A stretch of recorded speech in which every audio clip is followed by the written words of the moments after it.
ഇങ്ങനെ കറങ്ങി നടന്നാ മതിയോ? നമുക്ക് കല്യാണം കഴിക്കാം. ആര് നിന്നെ ഞാൻ കെട്ടാനാ? സമ്മതിക്കത്തില്ല. അതെന്ത് നടക്കാത്ത? മോളെ, മനുഷ്യനായിട്ടുള്ള ആരെങ്കിലും ഇന്നെ കെട്ടോടി? ചക്കീലെ പോലെ നിന്റെ കഥ കേട്ട് കഴിഞ്ഞാൽ തല ഇങ്ങനെ കുനിച്ച് വെച്ച് നാണം കാരണം നടന്നു പോകും എങ്ങോട്ടെങ്കിലും. ഇല്ല, അന്നിട്ടല്ലേടാ നീ എന്റെ പുറകെ നടന്നതിന് ഇഷ്ടമാണെന്ന് പറഞ്ഞു. അത് പറയാ നടന്നപ്പോ നിനക്ക് ഭയങ്കര സൗന്ദര്യമായിരുന്നു. അപ്പൊ ഇഷ്ടമാന്ന് പറഞ്ഞപ്പോഴാ? ഇഷ്ടമാന്ന് പറയാൻ വേണ്ടി നീ വാ തുറന്നില്ലേ? വാ തുറന്നപ്പോ എന്റെ തൊലി ഉരിഞ്ഞു, നിന്റെ തൊലി ഉരിഞ്ഞു ഓടി. കോണ്ടാ നിന്റെ ഫോൺ പൊക്കിയെന്ന് നീ പറഞ്ഞിട്ടില്ലല്ലേ? കിസ് കരോ മേം പ്യാർ കരൂ മേം മൂഡ് ഹൂ.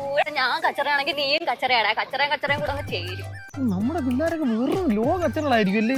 ഇതുപോലൊരു കച്ചറ ഫാമിലി ഉണ്ടാക്കാൻ എനിക്ക് താല്പര്യമില്ല മോളെ, പ്ലീസ്.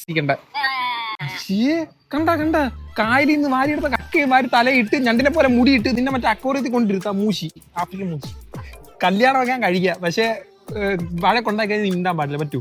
ഓക്കേ, ഞാൻ മിണ്ടുന്നില്ല. പക്ഷെ ഒരു കണ്ടീഷൻ.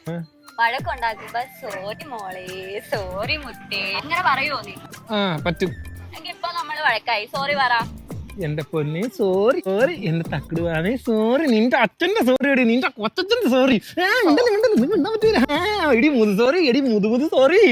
നിന്നെ പോലെ ഒരുത്തനെ കെട്ടുന്നതിനെക്കാളും ചാടി ഇവിടെ ചാടണ്ട. അവിടെ ആകുമ്പോ താമരയെ കൊണ്ട് നീ ആലോചിച്ചൊക്കെ താമര ഇടയ്ക്ക് നീ പൊങ്ങി കിടക്കുന്ന ഭയങ്കര രസമായിരിക്കും. ഞാൻ ഇൻസ്റ്റ ഫോട്ടോ എടുത്തില്ല. I love you. I love you too. രാത്രി നീ എന്നെ വിളിക്കണം, അല്ലെങ്കിൽ എനിക്ക് വിഷമാവും. നോക്കാം. ഉമ്മ വല്ലതും വേണോ? പറ്റി